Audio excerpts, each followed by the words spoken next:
दोस्तों, हमारे कानून के साथ साथ हिंदू धर्म ग्रंथों में भी गर्भपात को पाप नहीं बल्कि महापाप का दर्जा दिया गया है। इसके बाद भी समाज के ना जाने कितने लोग इसको करवाते हैं और उन्हें हिचक भी नहीं होती। जिस तरह कानून उन्हें सजा देता है, ठीक उसी तरह मरने के बाद भगवान भी ऐसे लोगों को दिल दहला देने वाली सजाएं देते हैं जो कानून की सजाओं से भी ज्यादा खतरनाक होती है। इनके बारे में हमारे पुराणों में भी बताया गया है। श्रीमद् भागवत की माने तो जिस नन्ही सी जान ने अभी तक इस दुनिया का चेहरा भी नहीं देखा, उस अजन्मे बच्चे की हत्या करना एक ऋषि की हत्या करने के बराबर होता है। दरअसल वो अजन्मी आत्मा सभी पाप कर्मों से मुक्त होती है और शांति और ज्ञान की ऊंचाई पर रहती है।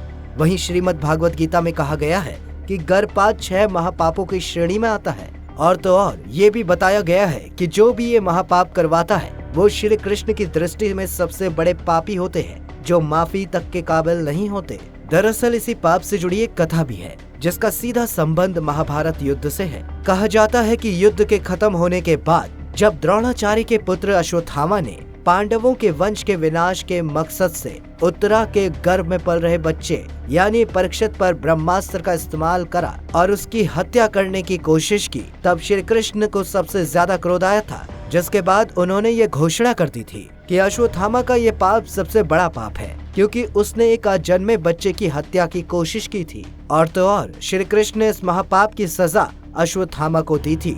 इतना ही नहीं, उन्होंने अश्वत्थामा के सिर पर लगा चिंतामणि रत्न भी छीन लिया और उसे श्राप दिया कि तुमने जन्म तो देख लिया है, लेकिन तुम किसी भी कीमत पर मृत्यु को नहीं देख पाओगे। यानी जब तक सृष्टि रहेगी तुम धरती पर जीवित रहोगे और कष्ट प्राप्त करते रहोगे। इसीलिए गीता का ये अध्याय उन लोगों को भी सतर्क कर रहा है जो गर्भ में पल रहे भ्रूण की जन्म से पहले ही हत्या कर देते हैं। ऐसे लोगों को मरने के बाद भगवान श्री कृष्ण ऐसी सजा देते हैं जिसमें मरने के बाद भी मुक्ति नहीं मिल सकती है। इस महापाप से जुड़ी सजाओं के बारे में सिर्फ श्रीमद् भागवत गीता में ही नहीं बल्कि गरुड़ पुराण में भी बताया गया है, जिसमें साफ लिखा है कि कलयुग में भी गर्भपात करने वालों को मरने के बाद अश्वत्थामा की तरह ही सजा भुगतनी पड़ेगी।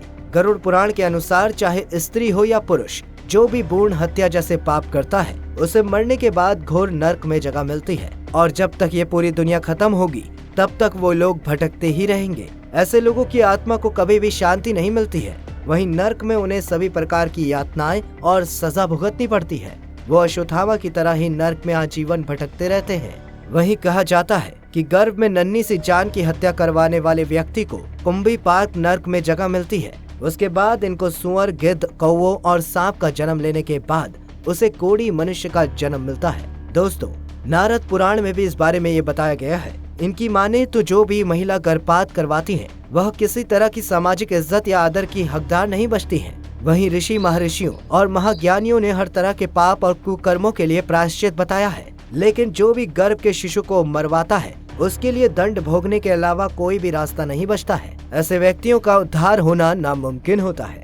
वहीं मनुस्मृति और अग्नि पुराण के अनुसार जिस स्त्री ने अपनी मर्जी से गर्भपात करवाया है उसके द्वारा देखा हुआ अन्न भी किसी को नहीं खाना चाहिए। और तो और जो लोग ऐसी स्त्रियों से बात तक करते हैं वो भी पापी ही माने जाते हैं। वहीं प्रशासर स्मृति में भी कहा गया है कि गर्भपात ब्रह्म हत्या से भी बड़ा पाप है। जो महिलाएं जाने अनजाने में गर्भपात जैसा पाप करती हैं, उन्हें ब्रह्म हत्या से 2 गुना ज्यादा पाप लगता है। इस महापाप का कोई प्रायश्चित भी नहीं है। दोस्तों, ऐसा नहीं है कि सिर्फ सनातन धर्म में ही गर्भपात को महापाप कहा गया है या फिर सिर्फ सनातन धर्म के लोगों को ही मरने के बाद सजा मिलती है। संसार का कोई भी धर्म गर्भपात का समर्थन नहीं करता। ये महापाप मनुष्यता के खिलाफ माना जाता है। महिला के गर्भ में पल रहे जीव मात्र को भी जीने का पूरा अधिकार है। तो दोस्तों, आज की वीडियो में बस इतना ही। अगर आपको गरुड़ पुराण से जुड़े और भी किसी सवाल का जवाब चाहिए तो हमें कमेंट करके जरूर बताइए।